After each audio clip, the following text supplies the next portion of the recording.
everyone, my name is Anam Kaushal, and today I'm going to talk to you about the 5 myths and facts associated to child's mental health. Now, I've already done one video where I have elaborated about what mental health is and what are the different signs and symptoms that we can see in both children and adult.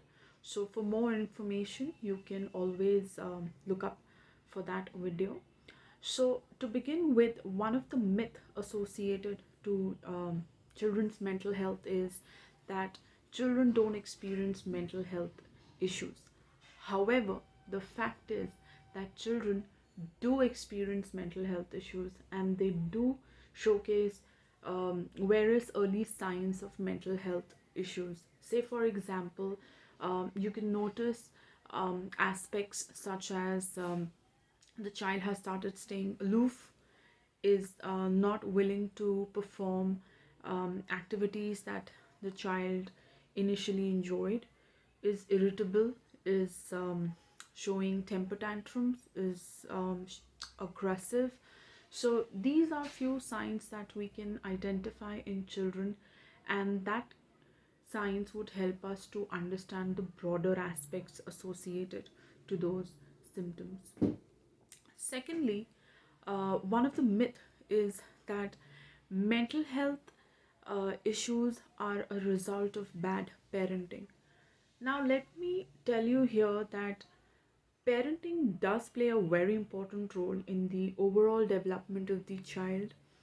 However, there are certain other factors that are also present that can result into mental health issues in a child. Say, for example, there could be number of biological factors responsible. There could be environmental factors. Say, for example, it's not always about parenting, but it could be about the school environment of the child. It can do with the child's peer group. It can also be a result of say the kind of content that the child is seeing on the internet. So there are various factors that play an important role in the mental health of the child, where and parenting is not just one factor. So parenting, yes, we have different parenting style, and every parent tend to choose different parenting style when it comes to parenting. The more that, say for example, if a child is coming from a family background where the parents tend to neglect their child, there is a lot of discipline, um, authoritative approach of the parents taking decisions for children rather than letting the child take the decision for themselves. So this kind of parenting, yes, that can contribute in mental health issues in children. The next myth and fact associated to child's mental health is that it's okay for children to play video games.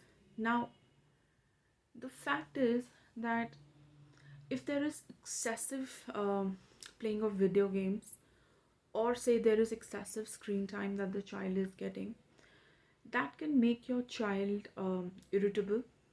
It can make the child aggressive. At the same time, the child can have a less attention span. So these are the concerns that is commonly seen in children who use excessive who have excessive screen time, and that in turn tends to affect the further mental health of the child. Another myth that is associated to child's mental health is younger children are less affected by getting exposed to violence. However, the fact is that even a child who is 2 or 3 years of age can also be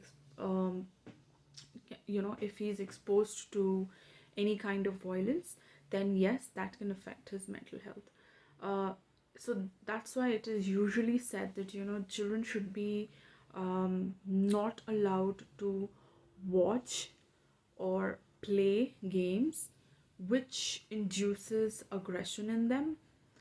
Even as parents, there are chances where we lose our temper, and we tend to get into a heated argument with our spouse or say any other family member.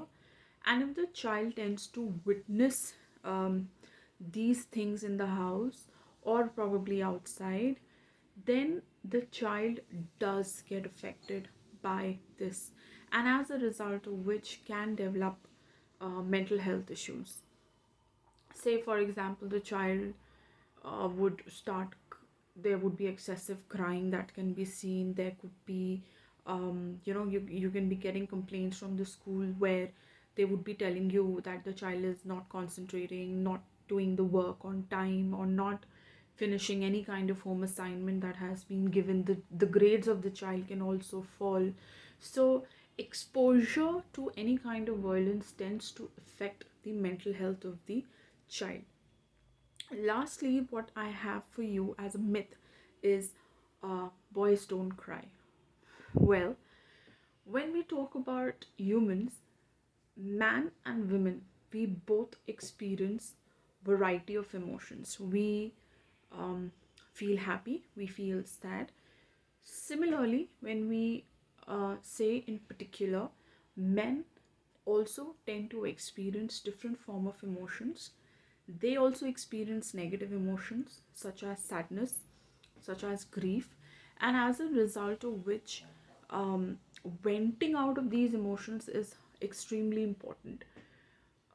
Very much like, in what we see in our clinical practices, that especially parents who have children, especially boys, they tend to give a statement to their children, that boys don't cry, and you're not a girl that you're crying.